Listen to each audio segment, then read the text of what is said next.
In order to introduce properties of logarithms, we're going to start with some exploration on a calculator. So I'll bring in my calculator and do this first one. We can see that if I take the log to base 10 of 5, I get an irrational number. I can also see that if I take log to base 10 of 2, I get an irrational number. But let's see what happens when I add those together. If I take log to base 10 of 5 and I add that to the log to base 10 of 2, then I get simply 1.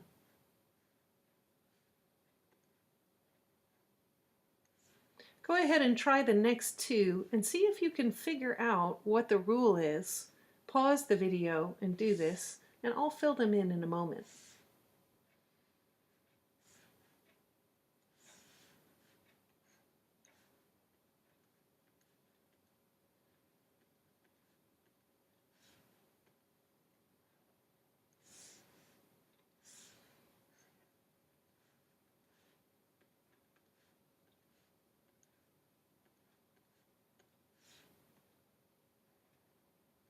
So if you've come up with 1, 2, and 3 at this point and aren't sure what's going on with these numbers, I encourage you to think about the fact that these logs are all to base 10, because this is the common log, and look at the numbers that are inputs. Both 5 and 2 are factors of 10.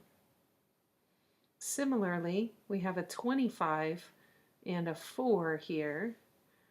We have a 200 and a 5 in this third one. Well, it's no coincidence that 5 times 2 is equal to 10. And we also know that log to base 10 of 10 is equal to 1. Looking at this second one, 25 times 4 is equal to 100. And log to base 10 of 100 is equal to 2. We probably have the pattern down at this point, right? 200 times 5 is equal to 1,000. And log to base 10 of 1,000 is equal to 3. So what's going on is that we are multiplying the inputs to the log and just taking a log of a single value. To put that in words, as a simple rule, we can say that the sum of logs, that's when we're adding two logs together, is the log of the product.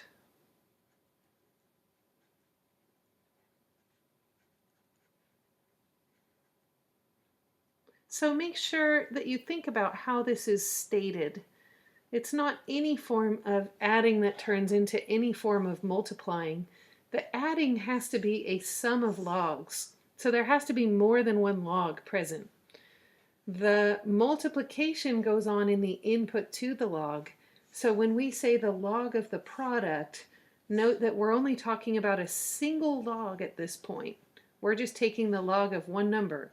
We took the log of 10, we took the log of 100, we took the log of 1,000. We are not multiplying two logs at this point.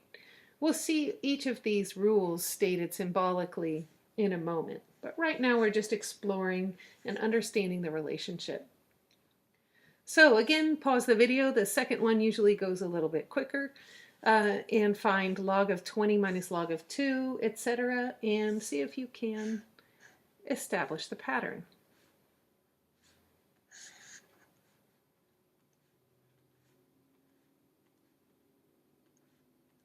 I get 1.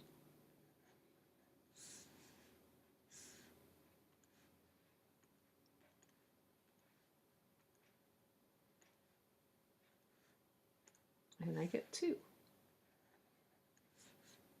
Here we can see, of course, that 20 divided by 2 is equal to 10, and that the log of 10 is 1. We can also see that 500 divided by 5 is equal to 100, and the log of 100 is 2. So taking our same kind of phrasing that we used on the first example, this time instead of a sum of logs, we have a difference of logs.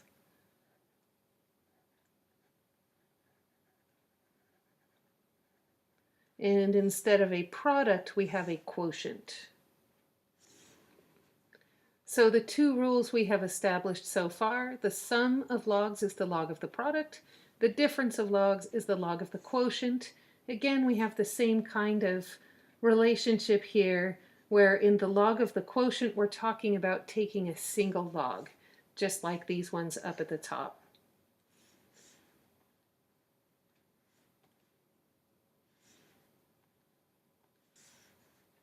Going on to these next two examples, we can see that if I just put 2 times the log of 3 in my calculator, so I'm going to take the log of 3 and then multiply it by 2, I get 0.954, etc. I get an irrational number, but I'll write that down. I'll take it to 3 decimal places, 0.954. And if I take the log of 9, I get the same thing. So this time it's not coming out nice and clean, but I can see that these are the same. So looking at the numbers 2, 3, and 9 and trying to figure out what kind of arithmetic statement would put those all together, I would say 3 squared equals 9 seems the most likely.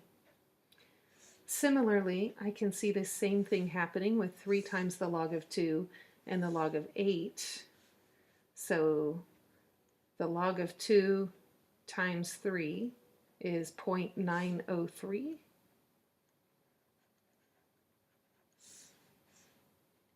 And the log of 8 is that same 0.903. And similarly, 2 to the power 3 is equal to 8.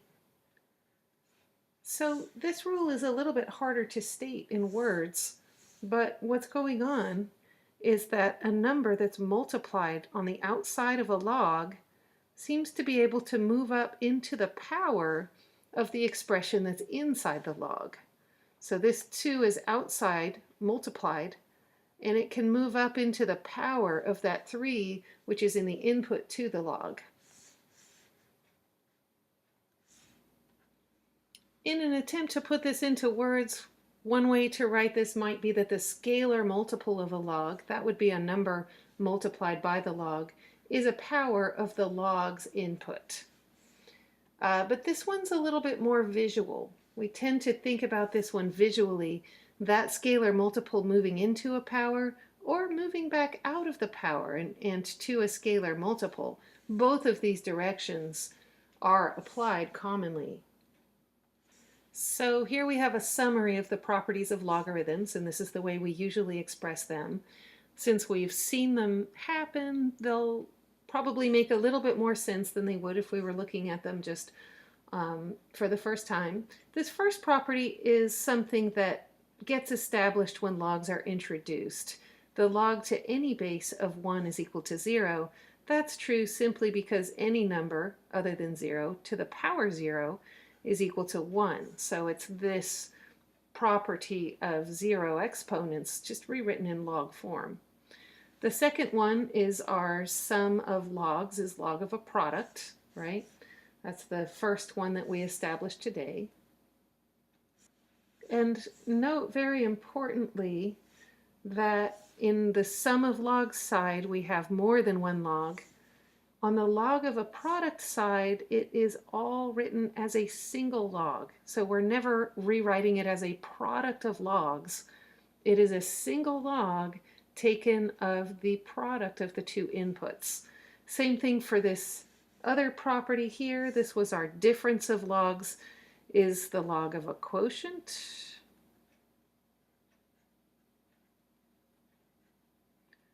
The difference of logs is where we see more than one log. The log of a quotient, on that side of this, we have only one log, right? It's the log taken of the quotient of those two numbers. We also have this last property that we established where a scalar multiple can move up into the exponent of the input of the log, or the other direction. That exponent on the input of a log can move out to being a scalar multiple. It depends on what direction is going to help. It's worth mentioning that each of these properties of logs corresponds exactly to a property of exponents. This second property here, the one we refer to as a sum of logs, is really this property of exponents, that a to the power m plus n is the same as a to the power m times a to the power n. This is the product rule for exponents. It says on the right-hand side, if we have a product of two expressions at base, we can just add the exponents. Well, looking at this property, on one side we have a sum of logs, which is really the same thing as a sum of exponents, because the job of the logarithm is to extract an exponent. And on the right-hand side, what we have is a product of two expressions from which we are taking the exponents. Over here on the right-hand side, we have a product of two exponential expressions. So one way to see that these really are the same expression is to try, starting with this, to just take a log to base a.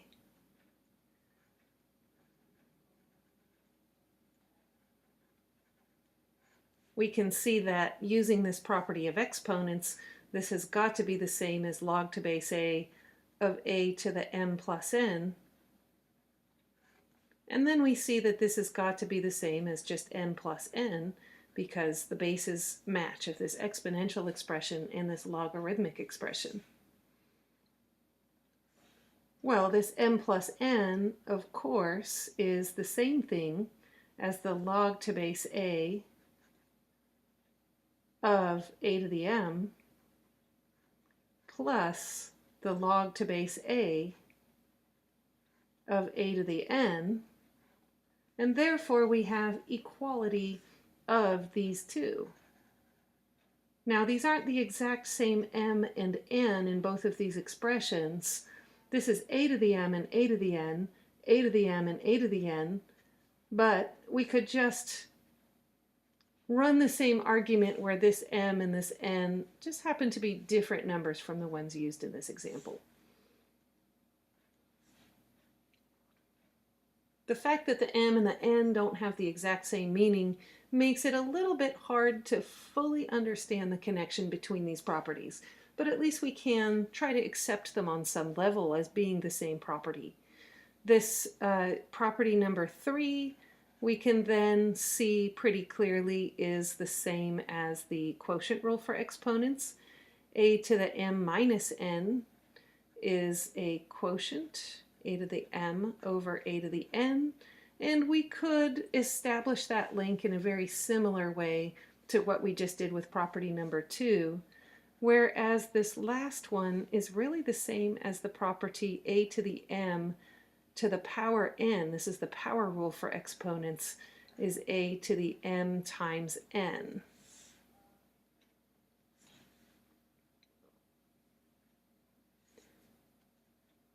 So that, in fact, each of these is not a brand new property itself, but is a rewriting of a property of exponents that's already known in the form of a logarithm.